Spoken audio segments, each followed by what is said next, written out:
प्रथम पंचाप्रणाम करायचे. गुरु साहेब यांचं मार्गदर्शन ऐकण्यासाठी आपण सर्वजण उपस्थित आहे. कार्यक्रमाचे सन्माननीय अध्यक्ष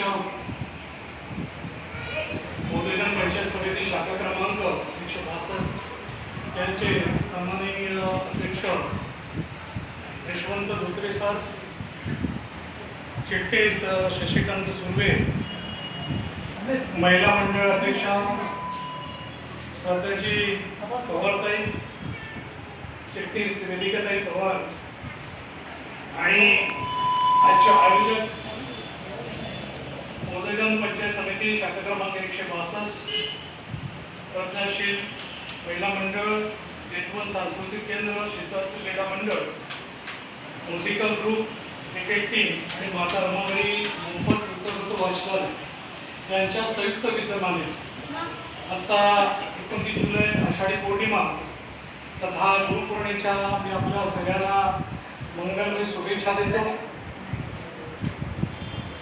प्रथमतः आषाढ पौर्णिमा ते अश्विन पौर्णिमा हा जो कालखंड आहे त्या कालखंडाला आपण वर्षावास म्हणतो. आता वर्षावास म्हणजे नक्की काय हा प्रश्न तुमच्या मनामध्ये नक्कीच उत्पन्न झाला असेल किंवा अनेक वक्ते अनेक म्हणते या चेतवन बुद्ध विहारामध्ये आलेले असतील त्याने आपल्याला त्या संदर्भामध्ये समजावून देखील सांगितलं असेल. तो वर्षावास फक्त म्हणतेंसाठीच आहे का हा एक प्रश्न तुमच्या मनामध्ये निर्माण होतो. आणि आपण इथे बसलेल्या सगळ्या उपस्थितांच्या मनामध्ये हा एक प्रश्न उपस्थित होतो की हा वर्षावास फक्त म्हणतेंकरिताच आहे का? उपासक आपण आहोत, उपासिका आहोत यांच्यासाठी नाही का? हा प्रश्न नेहमीच तुमच्या मनामध्ये उत्पन्न होत असेल. तर वर्षावास हा कालखंड आहे, हा जे आपला निसर्ग आहे तिचा प्रजननाचा आणि उत्पत्तीचा कालखंड आहे. हे 3 महिने जे असतात हे उत्पत्तीचे कालखंड असतात है ना. पाण्यामध्ये राहणारे जे जीवजंतू असतात ते अनेक अंडे घालत असतात है ना, प्रजनन होतं ह्या कालखंडामध्ये, बरोबर ना. आपण बाहेर पाहिलं तर निसर्ग कसा खुलेला असतो है ना, नवीन पाळवी येते. ह्या सगळ्या गोष्टी ह्या निसर्गामध्ये बदल होतात, ह्या 3 महिन्यामध्ये बदल होत असतात, बरोबर ना. आणि ह्या निसर्गामध्ये तुम्ही आम्ही सगळे राहत असतो आणि ह्या निसर्ग बदलेच्या जी भूमिका आहे या भूमिकेला आपल्या सगळ्यांचं म्हणजे उपासक उपासिकांना देखील समर्थन असलं पाहिजे है ना. या कालखंडामध्ये मासे खायचे असतात त्या नाही, बरोबर ना. त्या कालखंडामध्ये आपण पालेभाज्या खाण्याचे देखील वर्ष करतो, बरोबर ना. करतो की नाही करतो? कारण हा वर्षावास हा फक्त पंथेसाठी नाही तर उपासिका उपासक त्यांच्यासाठीही महत्त्वपूर्ण आहे. वर्षभर आपण काहीही खात असतो, बरोबर ना. मग कुठेतरी आपल्या पोटाला कारण पाहिजे का नाही है ना. जे मिळेल ते आपण खातो, परिस्थितीनुसार गरजेनुसार आपण खात असतो. पण आपल्या पचनक्रियेला देखील कुठेतरी आराम मिळाला पाहिजे म्हणून हा वर्षावास तुमच्यासाठी आणि माझ्यासाठी त्याचप्रमाणे म्हणतेसाठीच आहे, बरोबर ना. आषाढ पौर्णिमा ते अश्विन पौर्णिमा. आता आषाढ पौर्णिमेमध्ये असं काय झालं की आपण आषाढ पौर्णिमेच्या दिवशीच वर्षावासाला सुरुवात करतो की नाही. आज आपण केलेली आहे ना जेतवन बुद्ध विहार आणि शाखा क्रमांक 162च्या माध्यमातून आज आपण वर्षावासाला सुरुवात केलेली आहे है ना. हा का आजचा दिवस आपण का निवडला तर ह्या दिवशी नक्की काय झालं त्याला आपण धम्मचक्र प्रवर्तन दिन देखील म्हणतो, बरोबर ना. तुम्हाला तुमच्याबरोबर मी संवाद साधण्यासाठी आलेलो आहे. व्याख्यान हा भाग वेगळा राहिला, प्रवचन हा भाग वेगळा राहिला आणि संवाद साधणं हा भाग वेगळा राहिला. संवाद साधणं म्हणजे आपण विचाराने एकरूप होणं हे फार महत्त्वाचं. आपण जेव्हा विचाराने एकरूप होतो तेव्हा आपण विषयामध्ये अंतर्भूत होतो है ना. विषय आपल्याला आपलाच वाटावा लागतो. पण जोपर्यंत तुम्ही विषयामध्ये अंतर्भूत नाही, विचारामध्ये अंतर्भूत होणार नाही तोपर्यंत हा विषय फक्त माझा असेल, विषय तुमचा नसणार आहे, बरोबर ना. म्हणून आपण पहिल्यांदा विचाराने एकरूप झालं पाहिजे है ना. जी आपली आकलन शक्ती आहे, विचारशक्ती आहे, त्या विचारशक्तीने एकरूप होणं हे फार गरजेचं आहे. आजच्या दिवसाला धम्मचक्र प्रवर्तन दिन देखील म्हणतात. परत पंचवरी बुद्धूंना प्रथमतः तथागत बुद्धांनी प्रवचन दिलं होतं. महेंद्र शांताराम चाफे. माझं शिक्षण B.Com पर्यंत आंबेडकर विद्यालयामध्ये, आंबेडकर कॉलेजमध्ये झालेलं आहे वडाळ्यामध्ये. आणि तसं मी आर्ट्सचा विद्यार्थी नाही, मी कॉमर्सचा विद्यार्थी आहे. परंतु इतिहासचा अभ्यासक म्हणून माझ्याकडे लोक बघतात, हा लोकांचा दृष्टिकोन आहे सर, हा माझा नाही. आणि या महाराष्ट्रामध्ये माझी 250पेक्षा जास्त व्याख्यानं झालेली आहेत. आपल्याला शिंदना कमार माहीत असेल, माहीत आहे का? शिंदना कमार माहीत आहे ना, सगळ्यांनाच माहीत. 56 इंचाची छाती होते ना आपलं ऐकल्यानंतर. त्या सांगली या ठिकाणी देखील हा मोठा माझा कार्यक्रम झाला होता, सांगली या ठिकाणी, बरं का? तर असे माझे या महाराष्ट्रामध्ये 250पेक्षा जास्त व्याख्यानाचे प्रबळीचे कार्यक्रम झालेले आहेत. आपल्या कोकणच्या लोकांना असं वाटलं, मला वाटतं इथे बहुतेक आपले सगळे कोकणची लोक असतील, बरोबर ना? तर कोकणच्या लोकांनी कोकणरत्न पुरस्कार देऊन व्याख्यात्याकडून माझा सन्मान केलेला आहे. पण तत्पूर्वी खऱ्या अर्थाने देशस्थ लोक आहेत, ज्यांना आपण देशस्थ म्हणतो, त्या लोकांनी माझ्या व्याख्यानावरती प्रवृत्त होऊन खऱ्या अर्थाने आपले जे मंत्री आहेत, समाज कल्याण मंत्री रामदास आठवले सर यांच्या हस्ते मला समाज कल्याण पुरस्कार मिळालेला व्याख्यानामुळे. आणि असं असंख्य पुरस्कार मला व्याख्यानाच्या माध्यमातून मिळाले आहेत. त्याचं खरं श्रेय तुमच्यासारख्या सगळ्या श्रोत्यांना जातं, कारण तुम्ही जर नसतात तर माझं ऐकलं असं कोणी. हा माझा अल्पसा परिचय आहे. मी काही सांगण्याचा प्रयत्न करणार आहे, तुमच्याजवळ संवाद साधण्याचा प्रयत्न करणार आहे. आणि तुम्हाला या सगळ्या गोष्टी, तथागत गौतम बुद्ध असतील, सम्राट अशोक असतील, या सगळ्यांबद्दल तुम्हाला सगळ्या गोष्टी माहीतच आहेत, है ना? आपण वाचलेलं असतो युट्यूबवर. त्या सगळ्यांचे या ठिकाणी आभार मानतो. इथे उपस्थित माझे उपासक, उपासिका आणि माता भगिनींनो, तुमचे देखील सगळ्यांचे मी या ठिकाणी आभार मानतो की तुम्ही मोठ्या संख्येने पांढरशुभ्र वस्त्र परिधान करून इथे आलेला आणि चेतवन बुद्ध विहाराच्या शोभा वाढवलेली आहे. त्याच्याबद्दल मी तुमच्या सगळ्यांचे या ठिकाणी आभार मानतो. त्याचबरोबर माझ्याबरोबर माझे मित्र या ठिकाणी सचिनजी मर्चंडे या ठिकाणी आलेले आहेत. त्यांचं यूट्यूब चॅनल आहे, ते पोस्टर आहे. त्याचबरोबर माझी अर्धांगिनी ज्योती चाफे ह्या देखील या ठिकाणी आलेल्या आहेत. खरं पाहिलं तर त्यांचं माहेर हेच आहे, मुंबईचं माहेर हेच असं म्हणायला हरकत नाही.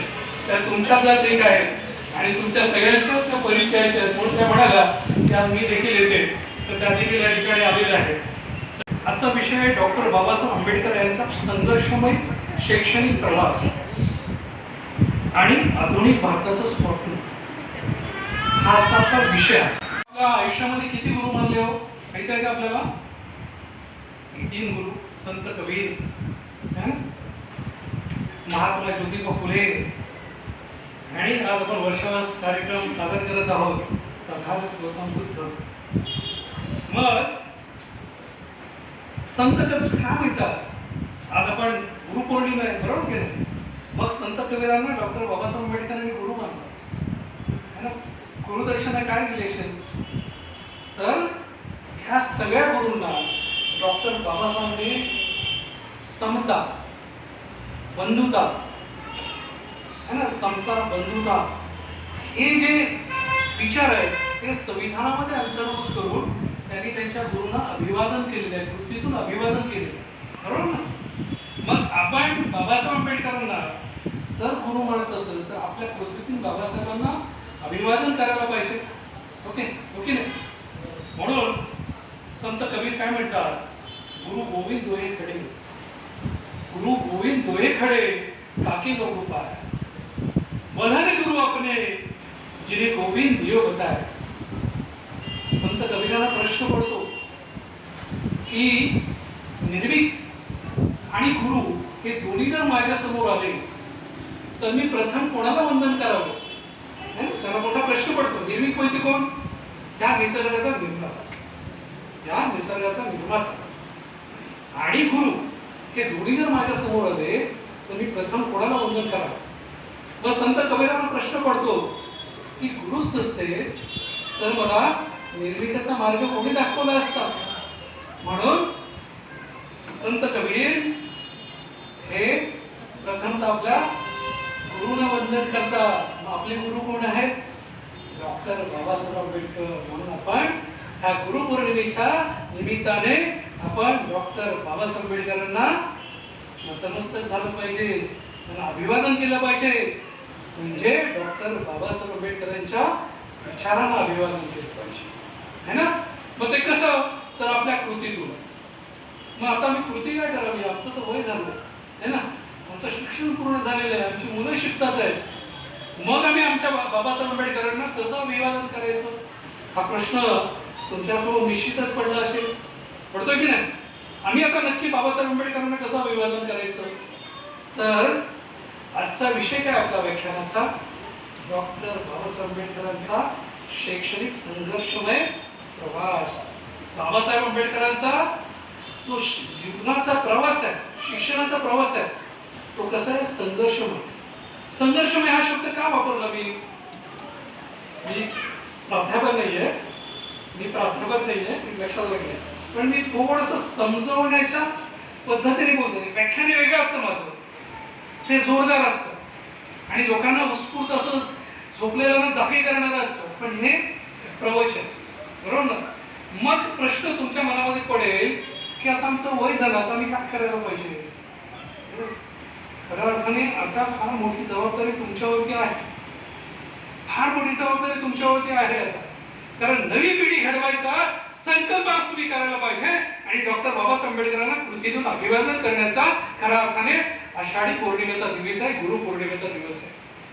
लक्षात आलं की तुम्ही तुमच्या घरातल्या विद्यार्थ्यांना हे शिक्षित करायला पाहिजे, हो की नाही? आजकाल तुमची मुलं कुठे असतात? माहिती मुलं असतात, नाही का? मला एक मुलगा एक मुलगी आहे, व्हॉट्सअप युनिव्हर्सिटी, त्या युनिव्हर्सिटीवर आपणही असतो, तेही असतात. पण माझ्या माता भगिनी हे तर टेलिव्हिजन युनिव्हर्सिटीमध्ये गुंग असतात. म्हणजे संध्याकाळच्या वेळेस आमचा संघर्ष त्या सिरियल त्या पात्रांबरोबर असतो, है ना. आज तो त्याला मारेल की नाही, तिला मार्ग मिळेल की नाही, है ना. हा मार्ग शोधण्यामध्ये आपण असतो आणि आमची मुलं कुठे असतात? व्हॉट्सअप युनिव्हर्सिटीमध्ये असतात, बरोबर ना. मग हा बाबासाहेबांनी शिक्षणासाठी संघर्ष केलेला आहे आणि कुठल्या कोणाबरोबर संघर्ष केला? डॉक्टर बाबासाहेब आंबेडकरांचा जो संघर्ष आहे तो कशाबरोबर आहे? तर त्यावेळेच्या परिस्थितीबरोबर आहे, त्यावेळेच्या परिस्थितीबरोबर आहे. त्यावेळेची परिस्थिती कशी होती? विदारक परिस्थिती होती. शिक्षणाची दारं आपल्या बहिष्कृत लोकांना, है ना, बंद होती. आपण बहिष्कृत लोक आहोत, अस्पृश्य लोक आहोत. अस्पृश्य लोकांना त्यावेळेस शिक्षणाचे दरवाजे बंद होते, है ना. जर इंग्रज लोक भारतामध्ये आले नसते तर आज देखील आपण अस्पृश्यच राहिलो असतो. वेगळं असतो नाही सर, अध्यक्ष साहेब, राहिलो असतो की नाही? मग बाबासाहेबांचा ची परिस्थिती होती का? रामजी बाबा सुभेदारांची परिस्थिती बाबासाहेबांना शिकवण्याची होती का? तर नाही. बरं, त्यावेळीची जी परिस्थिती होती, एकंदरीत जी अस्पृश्यांची परिस्थिती होती, ती शिक्षण घेण्याची होती का? शिक्षणाचे दरवाजे आपल्यासाठी उघडे होते का? तर याही प्रश्नाचं उत्तर मिळेल तर नाही, बरोबर ना. मग त्या परिस्थितीमध्ये डॉक्टर बाबासाहेब आंबेडकरांनी सातारा गव्हर्नमेंट हायस्कूलमध्ये 1900 ते 1904 पर्यंत त्या शाळेमध्ये गव्हर्नमेंट स्कूलमध्ये शिक्षण घेतलेलं आहे. मग त्यावेळेस बाबासाहेबांना कुठे बसावं लागत होतं?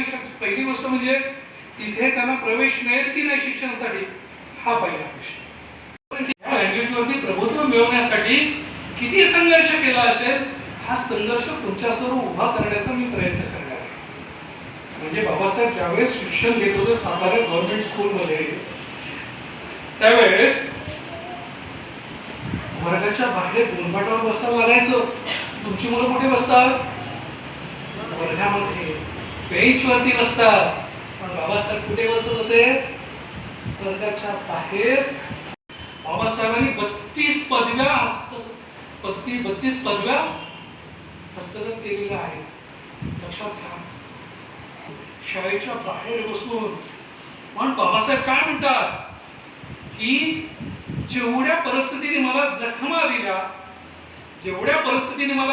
दिल्या त्या जखमा मी शिक्षण घेऊन पुढे पुढे शिक्षण घ्यायची एक एक पायरी चढत त्या जखमा माझ्या भरत गेल्या. किती सुंदर वाक्य आहे डॉक्टर बाबासाहेब आंबेडकरांचं. होतं ते स्वप्न तुम्हा आम्हाला सगळ्यांना पूर्ण करायचं. आम्ही नाही शिकू शकलो पण आमच्या मुलांना आम्हाला शिकवायचं आहे ना. हे आधुनिक भारताचं स्वप्न जे बाबासाहेब आंबेडकरांनी पाहिलं ते स्वप्न आपल्याला पूर्ण करायचं आहे किंवा आम्हाला ते स्वप्न पूर्ण करायचं आहे. म्हणून म्हटलं आम्ही काय करू शकतो. आम्ही आमच्या मुलांना शिकू शकतो, आम्ही आमच्या नाटकांना शिकवू शकतो, त्यांना बाबासाहेबांचं आधुनिक भारताचं स्वप्न समजावून सांगू शकतो की नाही. सांगू शकतो की नाही. सांगू शकतो, सांगायलाच पाहिजे. नाहीतर मग आपण आषाढ पौर्णिमा केली काय आणि अश्विन पौर्णिमा केली काय है ना. हे मजा मांडल्या काही होणार नाही, काही होणार नाही. प्रगतीची पावलं पुढे पुढे टाकत आपण पुढे केलं पाहिजे आणि डॉक्टर बाबासाहेब आंबेडकरांचं आधुनिक भारताचं स्वप्न आपण पूर्ण करायला पाहिजे. बघा मी काय बोलते, मी एक उपासकच. बाबासाहेबांना शाळेत जाण्यासाठी कपडे देखील नव्हते, हे तुम्हाला माहिती आहे का. बाबासाहेब आपल्या मोठ्या बंधूचे म्हणजे आनंदचे कपडे घालून शाळेत जायचे, सदरा घालून शाळेत जायचे. आजची परिस्थिती तुमच्या मुलांची आहे का तशी. बाबासाहेबांना पायात चप्पल देखील नसेल. तुमच्या मुलांची परिस्थिती आहे का तशी. बाबासाहेब शाळेत जाताना बाबासाहेबांच्याकडे पावसात, आता पावसाचे दिवस आहे, छत्री देखील दोघा भावांमध्ये एकच छत्री. आनंद आणि भीमराव यांच्या दोघांमध्ये एकच छत्री. अशा परिस्थितीमध्ये बाबासाहेबांनी शिक्षणाचा निश्चय केला आणि याचं सगळं श्रेय कोणाला जातं. सुभेदार रामजी सकपाळांना जातं, रामजी बाबांना जातं. म्हणजे आता इथे कितीतरी वडील बसलेले आहेत की आपल्या मुलांना शिकवण्यासाठी रामजी बाबांनी जी मेहनत घेतली ती मेहनत खऱ्या अर्थाने तुम्ही सगळ्यांनी घेतलं पाहिजे. आणि ह्या वर्षापासून खऱ्या अर्थाने तुम्ही जर केली नसेल तर आता सुरुवात करा. किंवा इथे आता सगळे 50च्या पुढचे आहेत, आपल्या मुलाला सांगा की रामजी बाबा वाच, रामजी बाबाचा त्याग वाच. भीमरावांना कुठल्या परिस्थितीतून शिक्षण दिलं तसं तुझ्या मुलांना शिक्षण द्यायचंय. पण बाबासाहेबांनी ती परिस्थिती ठेवली का पुढे. एल्फिस्टन कॉलेजमध्ये माहिती आहे, एल्फिस्टन कॉलेज आणि एल्फिस्टन शाळा सगळ्यांना माहित असेल ना तुम्हाला.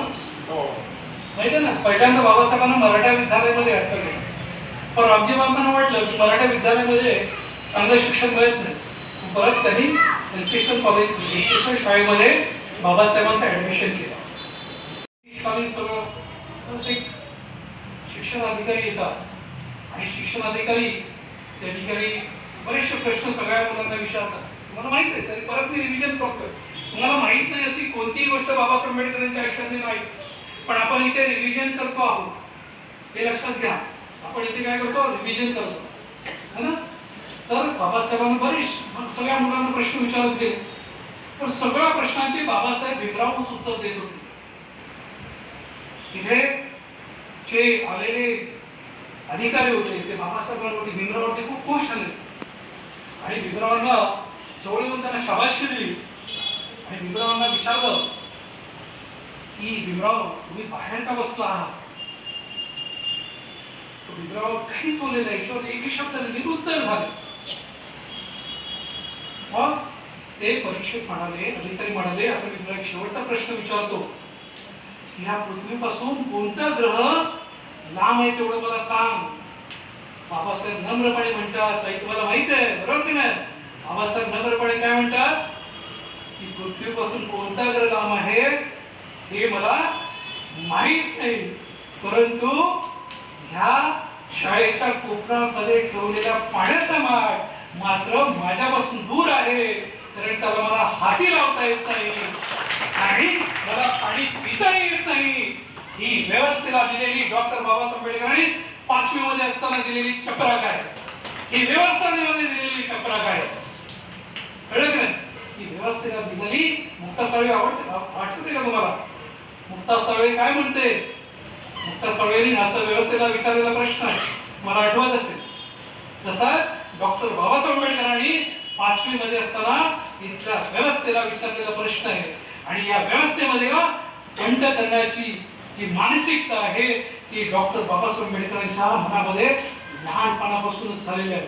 ही अस्पृश्य चटके आहे, हे चटके सोसत डॉक्टर बाबासाहेब आंबेडकर पुढे त्यांचं शिक्षण घेत आहेत. चटक्याबरोबर ते शिकत आहेत. कळलं का नाही? बाबासाहेब आंबेडकरांनी संविधान ठेवून ही व्यवस्था तुमच्या आमच्या हातात दिलेली आहे ना. पूर्वी राजा कुठून निर्माण व्हायचा? राणीच्या पोटातून निर्माण व्हायचा की नाही? पूर्व राजा हा राणीच्या पोटातून निर्माण व्हायचा. पण आता राजा कुठून निर्माण होतो? हा मतपेटीतून निर्माण होतो. कारण ही कोणाची देण आहे? संविधानाची देण आहे. कारण ही व्यवस्था डॉक्टर बाबासाहेब आंबेडकरांनी निर्माण केलेली आहे आणि ही व्यवस्था तुमच्या आमच्यासाठी निर्माण केलेली आहे. पण ही व्यवस्था निर्माण करताना त्यांना शिक्षणासाठी ठेवा लागलेला जो संघर्ष आहे, या संघर्षातून ही व्यवस्था निर्माण झालेली आहे ना. म्हणून आज आपण व्यवस्थेचे गुलाम नाही आहोत. आपण व्यवस्थेचे गुलाम आहोत का? तर नाही. व्यवस्था तुमच्या आणि आमची गुलाम आहे की नाही? आपण व्यवस्थेला गुलाम केलेला आहे. एखादा शिक्षक तुमच्या मुलाला थापड जरी मारली, चापड जरी मारली, तरी आपण त्याला जाऊन प्रश्न विचारतो. ही प्रश्न विचारायची ताकद कुठून आलेली आहे? तर ही ताकद व्यवस्थेमधून आलेली आहे. आणि ही व्यवस्था कोणी निर्माण केली? तर ही व्यवस्था डॉक्टर बाबासाहेब आंबेडकरांनी निर्माण केली. दीक्षा दिली, त्याला आपण काय म्हणतो? दीक्षाभूमी. बाबासाहेबांचं महापरिनिर्वाण झालं, त्याला आपण काय म्हणतो? चैत्यभूमी. मग बाबासाहेबांना या व्यवस्थेने गुलाम करण्याचा प्रयत्न केला. बडोद्यामध्ये बाबासाहेब त्या गार्डन मध्ये जाऊन बसले, ढसाढसा रडले. त्या गार्डनला काय नाव दिलं बरं? Sankalpbhumi. We are the great sir.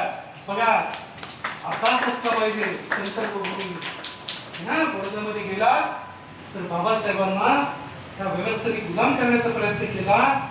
त्यावेळेस त्या गार्डनचं नाव आहे संकल्पभूमी. त्या संकल्पभूमीला तुम्ही भेट दिली पाहिजे. तुमच्या मुलांना घेऊन गेलं पाहिजे, तरच परिवर्तन होणार आहे. शिक्षणाबद्दल कोणाला माहित आहे का? बऱ्याच लोकांना माहित आहे. सांगायची इच्छा नसेल, हरकत नाही. बाबासाहेबांनी एम ए कुठून केलं? बी ए कुठून केलं? मुंबई युनिव्हर्सिटी केलं. आता बाबासाहेबांनी बी ए केल्यानंतर बरं, बाबासाहेबांनी बी ए करण्यासाठी कोणी मदत केली? कोणाला माहित आहे का? कोणी? यस. थोडासा मी मुद्दाम तुमचा चांगला बोलला, प्रयत्न केला, म्हणून तुमच्यासाठी जोरदार टाळ्या झाला है ना. जर आपण परिवर्तनवादी नसतो तर आपण इथे बसलो असतो का? है ना. म्हणजे आमच्या विचारांमध्ये काहीतरी बदल झाला पाहिजे, आमच्या विचारांमध्ये भर पडली पाहिजे, म्हणून आपण सगळे एकत्र बसलेलो आहोत. बरोबर ना. पण तुम्ही सगळे कसे आहेत? परिवर्तनशील आहात, परिवर्तनवादी विचारांचे आहात. आणि डॉक्टर बाबासाहेब आंबेडकरांना आधुनिक भारत हा जी संकल्पना होती, त्याच्यामध्ये ती लोक कशी पाहिजे? परिवर्तनशील पाहिजे है ना. संकुचित बुद्धीची बाबासाहेब आंबेडकरांना हवी होती का? तर नाही. बाबासाहेब आंबेडकरांना परिवर्तनशील. परिवर्तनशील म्हणजे कुठले? समजलं काय? परिवर्तनशील म्हणजे नवीन नवीन मार्ग शोधणारी, सबबी न सांगणारी है ना. बाबासाहेबांना अपेक्षित होतं, जो सबबी सांगतो तो गुलाम होतो, आणि तो सबबी न सांगता पुढे जातो तो या देशाचा राजा होतो. तुम्हाला राजा व्हायचा का गुलाम व्हायचा? आजच ठरवा. राजा व्हायचा ना. बाबासाहेब म्हणतात की सबबी सांगतो तो कोण होतो? गुलाम होतो. आणि सबबीवरती मात करतो तो कोण होतो? ह्या देशाचा राजा व्हायचा. खऱ्या अर्थाने अभिजित तिघे ह्या स्टुडंटच्या मनावरती राज्य करण्याचा राजा झालेला आहे. कळलं की नाही? आपला देखील विद्यार्थी, आपला देखील मुलगा हा राजा झाला पाहिजे की नाही? प्रश्न आहे मग, झाला पाहिजे की नाही? बरोबर ना. ते बालपण कोणी बांधलं पाहिजे? तुम्ही बांधलं पाहिजे. घरातून ते बालपण बांधलं पाहिजे की नाही? पाहिजे की नाही? हा प्रश्न तुम्हाला स्वतःला विचारायचा. हा प्रश्न तुम्हाला विचारायचा आहे. बाबासाहेब आंबेडकर एकदा सूर्याला काय म्हणतात? बाबासाहेब एकदा सूर्याला म्हणाले, तो तिथला सूर्य आणि मी इथला सूर्य आहे. तो तिथला सूर्य आणि मी इथला सूर्य आहे. आपण दोघांनी ठरवूया, आपण दोघांनी ठरवूया, परिवर्तनाचं कार्य करूया. तू साऱ्यांना प्रकाशित कर, मी साऱ्यांना प्रकाशित करतो, मी साऱ्यांना प्रकाशित करतो. बाबासाहेब आंबेडकर पण आमच्या अस्पृश्यांची केस कापत नाहीत. एवढी मोठी जखम डॉक्टर बाबासाहेब आंबेडकरांच्या अंतर्मनावरती झाली होती. आणि ह्या मनावरच्या जखमा डॉक्टर बाबासाहेब आंबेडकरांच्या जसे जसे शिकत होते तशा तशा पुसत जात होत्या है ना. म्हणून फार गैरसमज आहे. म्हणून इतिहासामध्ये डोकावून पाहिलं पाहिजे. इतिहास वाचला पाहिजे, आपण इतिहास वाचायला झालं पाहिजे, है ना? पाहिजे राजासारखं राहायला पाहिजे, बरोबर ना? आपण प्रजा आहोत, पण प्रजेमध्ये आपण कोण आहोत? राजा आहेत. ते राजा आपल्याला संविधानाने बनवलेले आणि हे संविधानाने कधी बनवलं तर बाबासाहेबांचे जे परिश्रम आहेत, ते कष्ट आहेत, त्यांच्या माध्यमातून आपण राजा बनलेलो आहोत. म्हणून बाबासाहेबांना रोज आपण नतमस्तक झालं पाहिजे. फक्त आषाढी पौर्णिमेला नव्हे, वर्षाच्या निमित्ताने नव्हे, जयंतीच्या कार्यक्रमाबद्दल नव्हे, है ना? कार्यक्रमाने म्हणजे आपण बाबासाहेबांना डोक्यावर पण घेतो, पण बाबासाहेबांना डोक्यावर घेऊन चालेल का आपल्याला? तर नाही, बाबासाहेबांना डोक्यात घेतलं पाहिजे, है ना? जर डोक्यात नाही घेतलं तर मग बाबासाहेब आपल्याला समजले का? तर समजणारच नाही. मग आपण केळुसकर गुरुजीच्या पद्धतीने मध्यस्थीने बाबासाहेबांना शिष्यवृत्ती दिली, 25 रुपये प्रति महिना. म्हणजे बाबासाहेबांचं शिक्षण येईपर्यंत झालेलं आहे, ही सगळी मेहरबानी ही सयाजीराव गायकवाडांना झालं. म्हणून सयाजीराव गायकवाडसाठी पण जोरदार टाळ्या झाला पाहिजे. बाबासाहेबांच्या शिक्षणाची जबाबदारी कोणी घेतली? रामजी बाबांबरोबर, केळुसकर गुरुजींबरोबर कोणी घेतले? सयाजीराव गायकवाड घेतले. म्हणून बाबासाहेब हे होऊ शकले, है ना? इकडे नोकरीला सुरुवात करतात आणि नोकरीला सुरुवात केल्यानंतर त्यांना राहण्यासाठी घर मिळत नाही. पारशी लोक त्यांना घर देतात आणि पारशाला देखील समजल्यानंतर की बाबा हा तर महार आहे, भीमराव महार आहे, नंतर त्यांना रात्रीच घरातून बाहेर काढलं जातं, त्यांचं सामान रस्त्यावर फेकलं जातं, है ना? तुम्ही तुमची व्यवस्था बघा म्हणून बोललं जातं. काही लोक बाबासाहेबांना मारायला येतात. बाबासाहेब अक्षोक्षी रडतात. बाबासाहेबांना कळत नाही मी कुठे जाऊ, काय करू. आणि बाबासाहेब एका झाडाचा गार्डनचा आसरा घेतात आणि तिथे जाऊन बसतात, रात्र तिथे काढतात. रात्र काढल्यानंतर बाबासाहेब विचार करतात आणि दुसऱ्या दिवशी पुन्हा बाबासाहेब वडोदरा संस्थानाकडे येतात आणि तिकडे राहण्याची कुठे व्यवस्था होते काही बघतात, परंतु तिथे कुठेही व्यवस्था होत नाही. होतो बाबासाहेब BA झालेले है ना? BA झालेला माणसाला पाणी मिळत नाही म्हणजे तिथे अशिक्षित लोकांना गुरांसारखं वागवत असतील. आपण लक्षात घ्या त्यावेळेची विधारक परिस्थिती. BA झालेल्या भीमरावांना तिथे पिल्यावर पाणी मिळत नाही आणि तिथं चपराशी सांगतो की तुम्हाला पाणी प्यायचं असेल तर तुम्ही घरातून तुमचा पेला घेऊन या, तुमचा तांब्या घेऊन या, तरच तुम्हाला पाणी मिळेल, अन्यथा तुम्हाला पाणी मिळणार नाही. एवढी मोठी अस्पृश्यता होती. विचार आहेत आणि जिथे तथागत बुद्धांचे आणि बाबासाहेबांचे विचार असतील ते परिवारातला कोणत्याही अनाथ आश्रमामध्ये जाणार नाही. हा डॉक्टर बाबासाहेब आंबेडकरांचा विचार आहे. आंबेडकरांना शिक्षणासाठी पुन्हा शिष्यवृत्ती दिली जाते आणि डॉक्टर बाबासाहेब आंबेडकर अमेरिकेमध्ये जातात, कोलंबिया युनिव्हर्सिटीमध्ये शिक्षण घेतात. बाबासाहेब तिथे शिक्षण घेत असताना त्या ठिकाणी तिथे MA करतात आणि तिथे PhD देखील करतात. जर सगळं श्रेय खऱ्या अर्थाने कोणाला जातं तर डॉक्टर सयाजीराव गायकवाडांना जातं.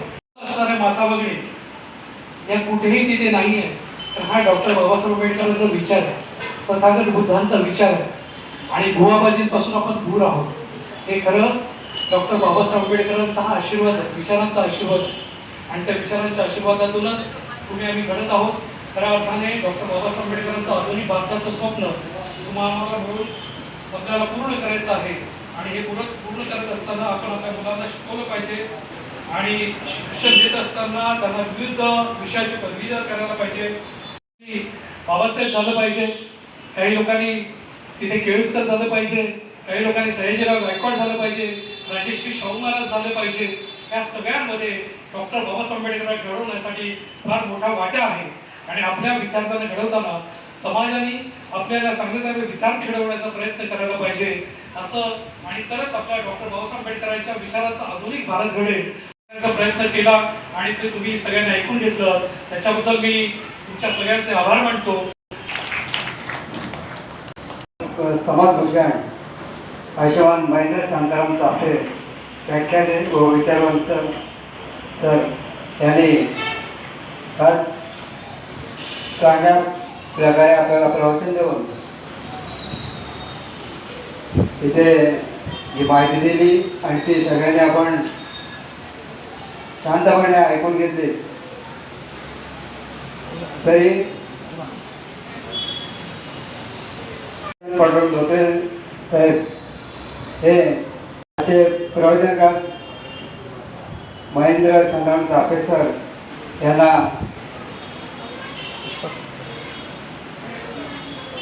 पुस्तक देऊन त्यांचा सत्कार करणार आहेत. आपण सगळ्यांनी